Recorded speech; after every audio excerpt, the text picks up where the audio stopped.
Hi guys, so hopefully the new channel intro on these videos is not too long and is acceptable. I have also switched over to 4K recording. We've always had that capability, but the problem with this Panasonic video recorder is it can only record, I think it's 9-minute 4K videos at a time, and then it goes on to a second video. It's seamless, but it means I have to edit everything in Camtasia. But as I'm now adding an intro to each video, I'm going to be working with Camtasia probably all the time. So yeah, that's what's going on.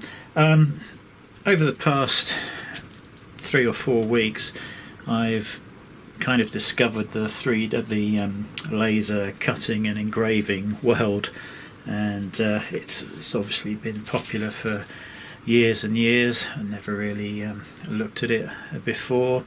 We've all seen slate products with personalised things on them, or a calendar or whatever. There's absolutely thousands of different items that can be engraved and personalised or cut out, Christmas decorations cut out of various woods.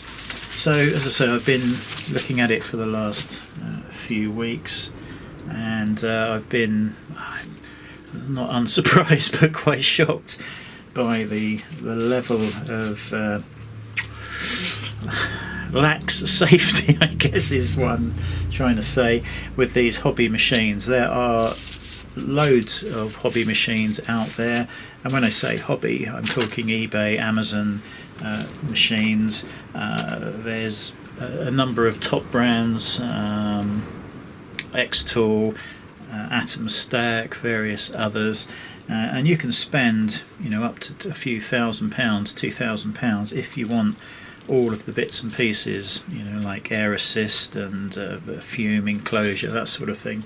But they're advertising these consumer machines with scant regard to the safety of them. You'll see glossy photos on all their advertising, and they're showing these machines being used a bit like a 3D printer, the flatbed machines, and they're showing them being used on a table in somebody's lounge with kids and dogs in the background, and no signs of any fume extraction or anything like that. I just think it's ridiculous. And I was going to do a video just purely about that, but a couple of days ago Angus at Maker's Muse has gone and done exactly the same thing as I was considering doing. He's far more experienced in this sort of thing than I am, but it's pretty obvious to me that if you're burning or laser engraving or cutting through wood, however laser friendly this wood is, there are going to be fumes and smoke coming off of it, and I don't see any way that you should be doing this in a domestic environment with kids and dogs around. So we're going to cover a few things over probably quite a few videos, and if you don't like me waffling on, probably best not to follow them, because all of this is done off the cuff. It's not scripted like many other people's videos on YouTube. So yeah, if you can't deal with that, then please stop watching now. So what we've done is to have a look at a cheap hobby laser. I've purchased a Mostix 3018 CNC machine that has a 5-watt 445 nanometer infrared laser fitted to it. I don't know whether it comes with any goggles. If it does, I wouldn't trust them, so I've bought a slightly more expensive pair made by a company called Free Mascot. Again, there's nothing in the way of certification. There's a few details actually on the lenses. It's got the name, and then it's got 190 to 490 nanometers, optical density 6, and a little CE number engraved on there. I don't know whether you can see any of that, probably not with the workshop lights, but we've got side protection, and they will go over glasses, and you can extend piece here. So the arms, I'm putting the wrong bit, like so. So we've invested in those. I'm going to be back in a minute. Should have turned the phones off, but it's a weekend, wasn't expecting any phone calls. So where were we? Yeah, so as I was saying, I would not trust the goggles that are supplied with any of these machines. I would invest in at least a mid-range pair like these.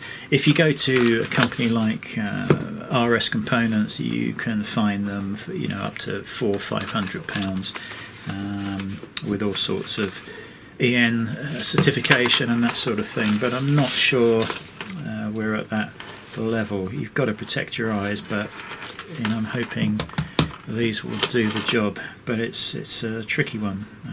The machine was I think about 240 quid. Are you going to spend twice the amount on eye protection?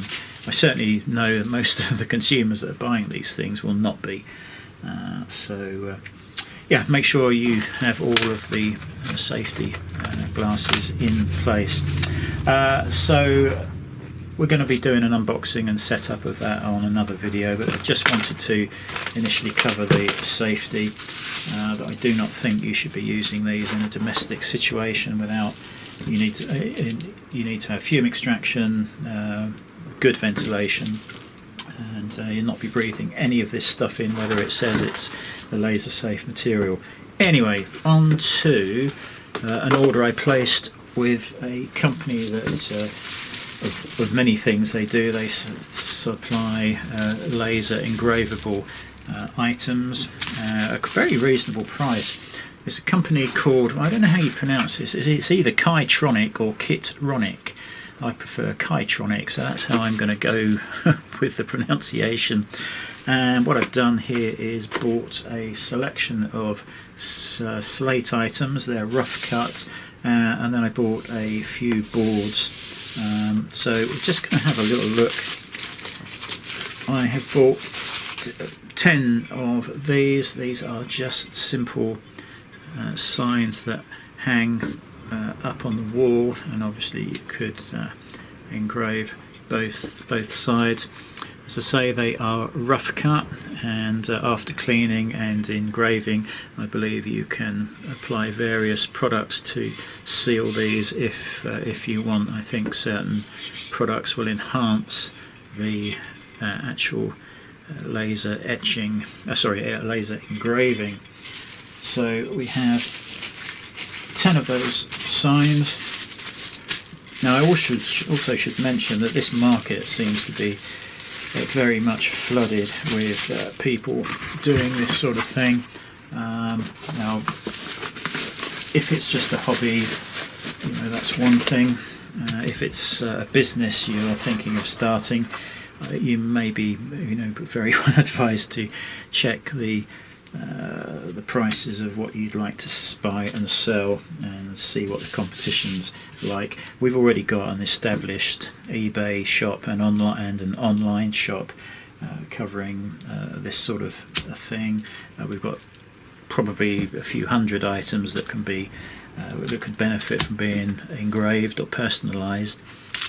So for me, it's no big deal to risk a few £100 to add a few things to the shops.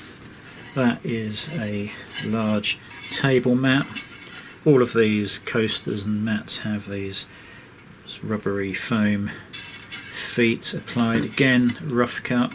A little tip when you get your delivery, if you ever do order slate, make sure you unwrap each item over a box because there will be small pieces of slate breaking off in transit. I found especially from these rough cut shapes. In fact, you can see there, although I've opened all of these, there are still fine bits of slate coming off, and they are, as you know with slate, they are razor sharp. So if you've got pets or anything, or children, these can do a lot of damage if you tread on the sharp shards. So pack of 4 hearts to engrave, You could obviously do both sides. You could have who it's from on the back and a message on the front. These are a little more than a couple of pounds per pack, perhaps £2.50 a pack. So we have the heart-shaped ones. We have another heart-shaped ones. Yeah, don't want those. We've only got 3 sorts, but we've got 4 boxes there. And then we have the round ones, quite nicely done. As I say, they are sharp and bits will fall off. Probably sealing these when they're engraved might minimise that, but it is a natural product, and I think you would have to put warnings on that on your shop listing explaining that. And then we have the square type. Again, both sides can be engraved.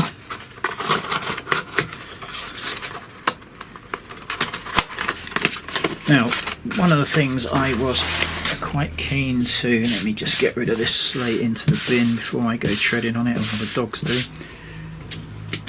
One of the things I was quite keen to try is laser cutting. Now, obviously I don't expect to be able to cut with the Mostic CNC machine with its low power 5-watt laser. I'll be more than surprised if it can cut through what we've got here, which is 3mm. This particular one is an oak veneered MDF 3mm. Very nice. They've come very nicely packed and flat at the moment. It's one of the problems you're going to have with this sort of thing is storage. So I'm going to try and keep these flat somewhere with weights on the top. And currently in here I've been putting these slates on top.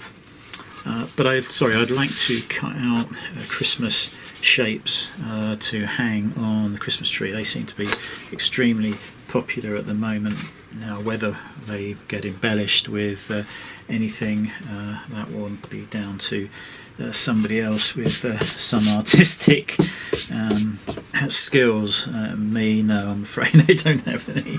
I'll be passing that over to Debbie to have a look at. So I bought, what have we got? 5 sheets of the oak veneer, which looks very nice. Again, I suspect you could coat this with a number of different things, but whether we will or not, I don't know. And then I went for this, which is a 3mm poplar laser wood, as you can see there, perhaps very thin. Still 3mm, but I'm sorry, I didn't mean thin. I mean, it's very flexible, whereas the oak veneered one is a lot stiffer. So that is what we've got. 10 sheets, I believe, of that one. It's very, very cheap, and that will be our first attempt when we get the proper laser through in a little over 2 weeks. I think on the 18th we've got an RDL 4040 coming from Red Dragon Laser in Wales. I decided that I don't trust the Chinese consumer level ones, despite the X-Tool D1 Pro with all the accessories costing £2,000. I'm not happy with the way it's advertised, with little regard to safety and that sort of things. The RDL 4040 is obviously Chinese, everything is these days, but Red Dragon take out the mains wiring and make sure it is back to UK standards.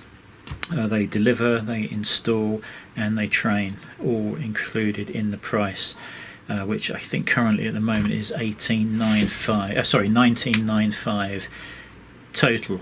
And they supply all of the consumables. You have obviously it's on a stand, ventilation, extraction is included, air assist is included, water cooling is included. That has to be a better option than risking an eBay or Amazon purchase for one of these consumer lasers. And as I say, X Tool D1 Pro with all the trimmings is about £2,000. So that's the way I've gone, but we have got the budget Mostix CNC laser to have a look at. So this is going to be a series over the coming months, and we'll see how it goes, and yeah, hopefully it'll be of interest to some of you guys that might be looking at taking this up. There are thousands of videos on YouTube about engraving and cutting out and all sorts of things, and I'll probably be linking to some of the more technical ones, because there are some very interesting videos out there, but very lengthy, some of them in excess of an hour. But yeah, there are some interesting channels. I'm also going to link to Angus's safety warning from this particular video. It's well worth watching and understanding what you're getting yourself into as far as fume safety, extraction, and the toxins that are released, especially from items that you might think are safe and really aren't. They're giving off some very nasty, noxious gases and particles. So yeah, so I hope this series is useful. Any questions, just let me know what you might be interested in, and we can find out and work our way along.